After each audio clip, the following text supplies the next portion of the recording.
Quito, Ecuador. 30 de septiembre de 2010. Son las 8 de la mañana. El presidente Rafael Correa sale de su residencia oficial con la agenda del día en mente. Tiene reuniones, tiene compromisos, tiene un país que gobernar. Pero hay algo diferente esa mañana en Ecuador. Algo que Correa todavía no sabe completamente, pero que en los cuarteles policiales y en los regimientos militares del país ya está en movimiento. Los policías están en huelga. No es una huelga ordinaria. No es un paro de brazos caídos ni una manifestación ordenada frente a un ministerio. Es un motín. Es policías que bloquean autopistas, que ocupan aeropuertos, que impiden el despegue de aviones, que se niegan a recibir órdenes de sus superiores. La razón declarada es una ley que el gobierno de Correa había aprobado días antes y que, según los policías, reducía sus bonificaciones y sus beneficios. Una ley de servicio público que, en la lectura del gobierno, era una modernización necesaria y en la lectura de los policías era un ataque directo a sus condiciones laborales. Correa toma una decisión que sus asesores describirán después como valiente y sus críticos describirán como imprudente. Decide ir personalmente al regimiento de la Policía Nacional número 1 en el norte de Quito para hablar con los policías amotinados, para confrontarlos directamente, para decirles en su cara lo que piensa. Llega al regimiento. Los policías lo rodean. La situación escala con una rapidez que nadie en su equipo de seguridad anticipó completamente. Y en algún momento de esa mañana, rodeado de uniformados que no obedecen sus órdenes, en un regimiento policial tomado por un motín, Rafael Correa deja de ser el presidente que fue a hablar con sus policías y se convierte en algo diferente. Se convierte en rehén. No con esa palabra. Nadie usa esa palabra públicamente en ese momento. Pero lo que ocurre en las horas siguientes, lo que las cámaras de televisión capturan, lo que los ecuatorianos ven en sus pantallas durante todo ese día, es la imagen de su presidente encerrado en un hospital policial, con gases lacrimógenos afuera, rodeado de fuerzas que supuestamente debían protegerlo y que ese día decidieron no hacerlo. Ese día dura 10 horas. 10 horas entre las 8 de la mañana y las 11 de la noche, en que Ecuador no sabe si tiene presidente, si tiene golpe de Estado, si tiene revolución o si tiene simplemente el caos más absoluto. Y lo que ocurrió en esas 10 horas, y especialmente lo que ocurrió detrás de las cámaras, tiene preguntas que Ecuador todavía no ha respondido completamente. ¿Fue un motín policial espontáneo que escaló sin control? ¿O fue algo más organizado, más planeado, con actores detrás que nunca aparecieron completamente en el escenario público? Esa es la pregunta que vamos a explorar hoy. Para entender el 30 de septiembre de 2010, hay que entender primero quién era Rafael Correa y el Ecuador que gobernaba. Correa nació en 1963 en Guayaquil. Era economista, doctor en economía por la Universidad de Illinois. A la política con un perfil técnico e intelectual que lo diferenciaba de los políticos tradicionales ecuatorianos. Ecuador en 2006, cuando Correa ganó las elecciones presidenciales, era un país con una inestabilidad política que resultaba difícil de exagerar. Entre 1997 y 2006, 3 presidentes ecuatorianos habían sido derrocados o forzados a abandonar el poder antes de terminar su mandato. 3 en 9 años. Ecuador tenía la reputación de ser uno de los países más políticamente inestables de América del Sur, lo cual en un continente con la historia de la región es decir algo. Abdalá Bucaram, apodado El Loco, fue declarado mentalmente incapaz por el Congreso en 1997 y forzado a irse. Jamil Mahuad fue derrocado en 2000 por una coalición de indígenas y militares después de una crisis económica devastadora que incluyó la dolarización forzada del país. Lucio Gutiérrez fue destituido en 2005 por el Congreso después de protestas masivas en Quito. Esa historia de inestabilidad no era accidental. Era el resultado de instituciones débiles, de una clase política fragmentada y en muchos casos corrupta, y de una tradición en la que los actores con poder, incluyendo los militares, la policía, los movimientos indígenas y los grupos empresariales, habían aprendido que derrocar presidentes era posible y que tenía costos relativamente bajos.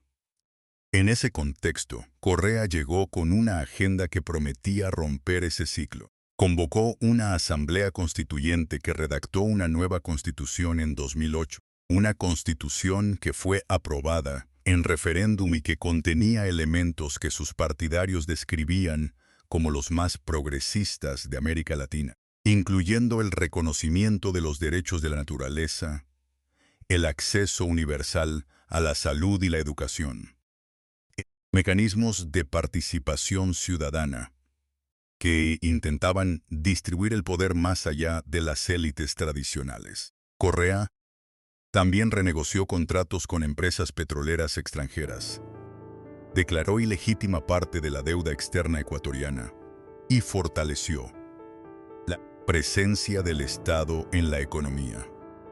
Todo eso lo ponía en conflicto con actores poderosos nacionales e internacionales. Y tenía otro conflicto que resultaría directamente relevante para el 30 de septiembre de 2010. Tenía un conflicto con las fuerzas de seguridad del país. La relación entre Correa y la policía ecuatoriana no era buena antes del 30 de septiembre. Y entender por qué no era buena es entender parte del contexto que hizo posible lo que ocurrió ese día. La Policía Nacional del Ecuador, como muchas instituciones policiales latinoamericanas, había desarrollado durante décadas una cultura institucional de alta autonomía respecto al poder político. Los sucesivos gobiernos débiles habían aprendido a gestionar a la policía con una combinación de concesiones económicas y no interferencia que había producido una institución acostumbrada a operar con escasa supervisión civil. Correa quería cambiar eso. Quería una policía sometida al control civil, integrada en la lógica del Estado que su gobierno intentaba construir con las mismas reglas de transparencia y rendición de cuentas que aplicaba a otras instituciones públicas. La Ley Orgánica del Servicio Público, que fue el detonante inmediato del motín del 30 de septiembre, era en ese sentido parte de un proyecto más amplio de reforma institucional. No era solo sobre bonificaciones, era sobre quién controlaba a quién. Los policías que se amotinaron ese día tenían agravios económicos reales. Eso no está en disputa. La ley efectivamente modificaba aspectos de su remuneración que ellos consideraban injustos, pero la intensidad de la respuesta, la velocidad con que el motín escaló de una protesta laboral a la toma de instalaciones estratégicas en todo el país, generó desde el primer momento la sospecha de que había algo más organizado detrás. Y esa sospecha nunca fue completamente resuelta. A las 10 de la mañana del 30 de septiembre. Correa está dentro. Los policías amotinados están afuera y adentro. El ambiente es de caos controlado. Esa mezcla de tensión y de improvisación que caracteriza los momentos en que las instituciones dejan de funcionar y nadie sabe exactamente qué viene después. Correa, en una decisión que resultó ser uno de los momentos más dramáticos de su presidencia, se dirige a los policías amotinados directamente. Con micrófono, con cámaras presentes. Y pronuncia palabras que en ese momento sonaron a desafío y que en retrospectiva resultan extraordinariamente Reveladoras de su carácter político. Les dice, en esencia, que si quieren matarlo, que lo maten, que no va a renunciar, que no va a ceder a una extorsión uniformada. Esas palabras generaron reacciones completamente opuestas dependiendo de quién las escuchaba. Sus partidarios las vieron como valentía. Sus críticos las vieron como provocación irresponsable que escaló una situación que podría haberse manejado de otra manera. Lo que siguió fue una escalada que nadie controló completamente. Los policías amotinados lanzaron gas lacrimógeno. Correa, que tiene un problema respiratorio crónico, tuvo que ser evacuado a un hospital policial dentro del propio regimiento. Y lo que comenzó como una visita presidencial al regimiento se convirtió en una situación de detención que duró horas. Mientras Correa estaba en el hospital policial, Ecuador entraba en un caos que no tenía precedentes claros en su historia reciente. Los aeropuertos bloqueados, las carreteras cortadas, la televisión transmitiendo en directo sin saber completamente qué estaba cubriendo, el gobierno declarando estado de excepción. Y en distintos puntos del país, distintos actores tomaban posiciones que en ese momento parecían improvisadas, pero que después generarían preguntas sobre cuánto de ese día había. Las preguntas sobre quién estaba detrás del 30 de septiembre empezaron a circular casi inmediatamente después de los eventos. El gobierno de Correa fue el primero en plantear la hipótesis que se convertiría en la narrativa oficial: que el motín policial no espontáneo, sino el resultado de una conspiración para derrocarlo. Que había actores políticos, específicamente de la oposición, que habían organizado o al menos facilitado lo que ocurrió. El nombre que el gobierno señaló más consistentemente fue el de Lucio Gutiérrez, el expresidente ecuatoriano que había sido derrocado en 2005 y que era en 2010 el líder del partido Sociedad Patriótica, uno de los principales grupos de oposición al gobierno de Correa. Gutiérrez era militar retirado. Tenía relaciones dentro de las Fuerzas Armadas y la policía. Y había sido un crítico consistente de Correa. Para el gobierno, era el candidato más obvio para el papel de conspirador. Gutiérrez negó cualquier implicación. Dijo que el gobierno estaba usando el motín para perseguir políticamente a sus opositores, que la narrativa de la conspiración era una construcción conveniente para un gobierno que había gestionado mal su relación con las fuerzas de seguridad. ¿Quién tenía razón?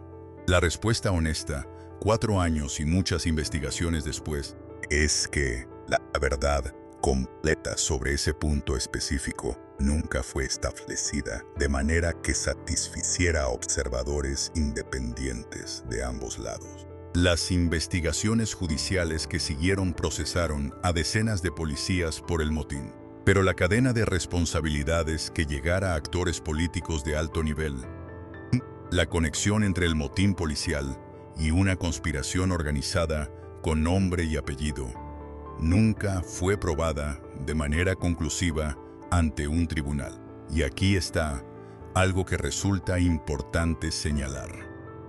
La ausencia de prueba de conspiración no es lo mismo que la prueba de ausencia de conspiración. Que la investigación no llegara a demostrar completamente lo que el gobierno afirmaba no significa que la afirmación fuera falsa. Significa que no pudo demostrarse con los estándares que la justicia requiere. El rescate de Correa llegó a las 11 de la noche, 11 horas después de que entrara al regimiento. Las fuerzas militares leales al gobierno rodearon el hospital policial. Hubo un enfrentamiento, hubo disparos. 5 personas murieron ese día en distintos incidentes relacionados con el motín en diferentes partes del país. Y Correa salió del hospital escoltado por militares, con la ropa manchada de sangre que no era la suya, con una expresión que las cámaras captaron y que el país vio simultáneamente, con alivio y con una conciencia de lo cerca que habían nenado de algo. Lo primero que hizo al salir fue hablar con el país desde el balcón del Palacio de Carondelet, la sede del gobierno ecuatoriano. Y lo que dijo en ese momento definió completamente cómo su gobierno procesaría lo que había ocurrido. Dijo que había sido víctima de un intento de golpe de Estado, que las fuerzas que lo habían retenido eran parte de una conspiración para derrocarlo, que Ecuador había estado a horas de una ruptura del orden constitucional del tipo que el país ya conocía demasiado bien. Esa narrativa fue la que el gobierno de Correa promovió durante los años siguientes y tuvo consecuencias muy concretas en términos de política interior ecuatoriana. Sirvió para justificar una serie de medidas que sus críticos describieron como el aprovechamiento de una crisis real para consolidar poder. Sirvió para iniciar procesos judiciales contra políticos de oposición que el gobierno consideraba implicados. Y sirvió para que Correa, que había entrado al regimiento esa mañana como un presidente con una relación complicada con sus fuerzas de seguridad, saliera de ese día con una legitimidad renovada que las encuestas confirmaron en los días siguientes. La aprobación de Correa subió significativamente después del 30 de septiembre. Y aquí está la pregunta más incómoda de toda esta historia. Una pregunta que sus críticos más duros plantearon en voz alta y que resultó ser políticamente imposible de responder de manera neutral en el contexto ecuatoriano de esa época. Se benefició Correa del 30 de septiembre de una manera que plantea preguntas sobre su propia responsabilidad en cómo se desarrollaron los eventos. No estoy afirmando que Correa organizó su propio secuestro. Esa hipótesis es extraordinariamente difícil de sostener con la evidencia disponible y resulta inverosímil en sus detalles prácticos. Pero hay una pregunta más matizada y más legítima. Hay decisiones que se tomaron ese día, incluyendo la decisión de Correa de ir personalmente al regimiento amotinado, que contribuyeron a escalar una situación que podría haberse manejado de otras maneras. Y la manera en que esa escalada fue utilizada políticamente después plantea preguntas que el tiempo y la distancia hacen más fáciles de formular. Hay personas cuyas historias iluminan la dimensión humana de lo que Ecuador vivió ese día. Una de ellas es el coronel César Carrión, comandante del regimiento policial donde Correa fue retenido. Carrión fue posteriormente procesado y condenado por su papel en los eventos del 30. Su defensa argumentó que se había visto atrapado entre la presión de los policías amotinados bajo su mando y la presencia imprevista del presidente en sus instalaciones, que no había planificado ni buscado la situación en que se encontró. La condena de Carrión y de otros oficiales policiales fue una de las consecuencias más concretas del 30 de septiembre y plantea preguntas sobre la naturaleza de la responsabilidad individual en situaciones de colapso institucional, donde termina la obediencia debida y empieza la responsabilidad personal. ¿Cuánto de lo que ocurrió fue decisión individual y cuánto fue el resultado de una institución que había perdido la cohesión necesaria para funcionar? Hay también la historia de los 5 muertos de ese día. 5 personas que murieron en los incidentes de ese 30 de septiembre en distintos puntos del Ecuador. Sus nombres no aparecen en los titulares que recuerdan ese día. No tienen monumentos. No tienen páginas en Wikipedia. Que estuvieron en el lugar equivocado en el momento en que las instituciones del Estado ecuatoriano fallaron de la manera más visible y más dramática. Y su muerte, que fue el costo más real e irreversible de ese día, merece ser recordada cuando se habla del 30 de septiembre.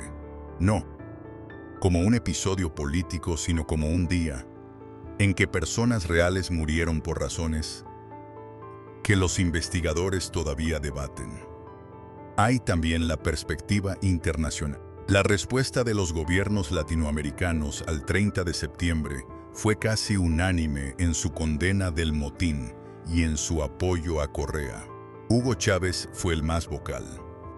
La UNASUR convocó una reunión de emergencia, y esa respuesta colectiva fue presentada por Correa como una validación de su narrativa del intento de golpe. Pero hay analistas que señalaron algo que esa respuesta internacional no podía ver completamente desde afuera, que la unanimidad de la condena también reflejaba el interés compartido de varios gobiernos latinoamericanos de izquierda en no permitir que se estableciera el precedente de que un presidente de su campo ideológico podía ser derrocado por una revuelta policial.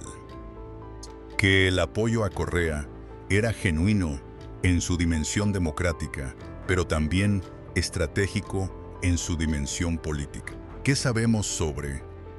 Con la certeza que las investigaciones judiciales y las investigaciones periodísticas proporcionan.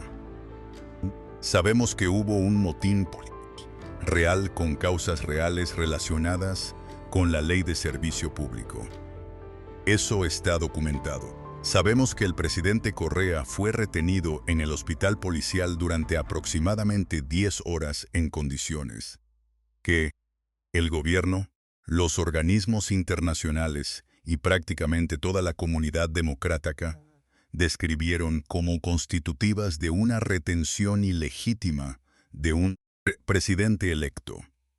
Sabemos que 5 personas murieron ese día y que decenas resultaron heridas en distintos incidentes relacionados con el motín. Sabemos que el gobierno de Correa utilizó los eventos del 30 de septiembre para promover una narrativa de intento de golpe de Estado y para iniciar procesos judiciales contra policías y políticos de oposición.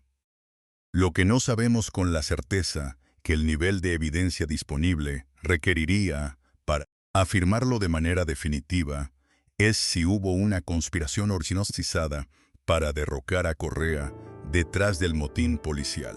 Las investigaciones judiciales procesaron a actores de nivel medio y bajo. Nunca llegaron de manera conclusiva a los actores de alto nivel político, que el gobierno señalaba como responsables. La verdad incómoda de esta historia es que el 30 de septiembre de 2010 fue simultáneamente varias cosas. Fue un motín policial con causas reales. Fue una crisis institucional que reflejaba las tensiones acumuladas entre el gobierno de Correa y las fuerzas de seguridad. Fue posiblemente un evento con actores que intentaron aprovecharlo para producir un cambio político. Y fue una crisis que el gobierno de Correa gestionó de maneras que produjeron consecuencias que fueron más allá de la resolución de la crisis inmediata. Todas esas cosas pueden ser verdad simultáneamente. Y aceptar esa simultaneidad es la única manera honesta de entender lo que Ecuador vivió ese día. Hay algo que el 30 de septiembre de 2010 dice sobre Ecuador y sobre América Latina que va más allá de los detalles específicos de ese día.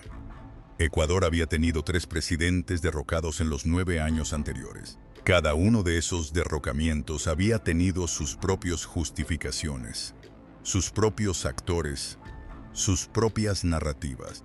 Y cada uno había demostrado que en Ecuador el poder ejecutivo vulnerable, de maneras que debilitaban la capacidad del Estado de implementar políticas consistentes de largo plazo. Lo que el 30 de septiembre demostró, con una claridad brutal y televisada en directo, era que esa vulnerabilidad no había desaparecido con la Constitución de 2008, ni con los años de gobierno de Correa. Que las instituciones que debían proteger al Poder Ejecutivo podían convertirse en amenaza para ese mismo poder en cuestión de horas. Y demostró algo más sobre la naturaleza del poder en países con instituciones frágiles, que la línea entre un motín legítimo de trabajadores con agravios reales y un intento de golpe de Estado puede ser extraordinariamente delgada. Que los actores con ambiciones políticas pueden usar agravios reales como palanca para producir inestabilidad que les sirva, y que distingue entre esas dos cosas en tiempo real cuando las instituciones están bajo presión y la información es incompleta y contradictoria, es extraordinariamente difícil, incluso para los mejores analistas. Ecuador, después del 30 de septiembre, tuvo varios años más de gobierno de Correa, y ese gobierno, que había llegado prometiendo estabilidad y transformación, produjo cosas reales, pero también acumuló las propias contradicciones que eventualmente debilitaron su base política. Correa no terminó bien. Gobernó hasta 2017, cumpliendo sus mandatos constitucionales, lo que en Ecuador era en sí mismo una rareza. Pero su sucesor, Lenín Moreno, se distanció de él rápidamente. Y Correa, que desde el exilio en Bélgica siguió siendo una figura política activa, fue condenado en ausencia por la justicia ecuatoriana por corrupción. En un proceso que sus partidarios describen como persecución política y que sus críticos describen como justicia tardía. Esa caída, ese final polémico, es parte del legado del 30 de septiembre también. No directamente, sino porque el modo en que Correa procesó esa crisis, la consolidación de poder que siguió, la dureza con la que trató a sus opositores en los años posteriores, sembró semillas de los conflictos que vinieron después. El 30 de septiembre salvó a Correa en el corto plazo. Y en el largo plazo, la manera en que respondió a ese día contribuyó a crear las condiciones que lo destruyeron políticamente años después. Eso dice algo sobre el poder, sobre cómo las crisis que sobrevivimos no siempre nos fortalecen de la manera que creemos. A veces nos cambian de maneras que solo se ven con el tiempo y la distancia. Ecuador merece una democracia estable. Merece instituciones que funcionen sin que cada disputa política se convierta en crisis constitucional. Ese proyecto que Correa intentó construir con la Constitución de 2008 sigue siendo un proyecto inacabado en un país que continúa buscando la estabilidad que el 30 de septiembre demostró que todavía no había alcanzado. Esa búsqueda continúa. Y entender dónde comenzó y por qué llegó al punto crítico de ese 10 de septiembre es parte esencial de entender el Ecuador de hoy. Si esta historia te hizo pensar en algo que va más allá de Ecuador y que dice algo sobre la fragilidad de las democracias latinoamericanas, eso era exactamente el objetivo. Suscríbete a Misterio Político. Cada semana una historia diferente. Cada semana algo que merece más análisis del que recibe. Seguimos.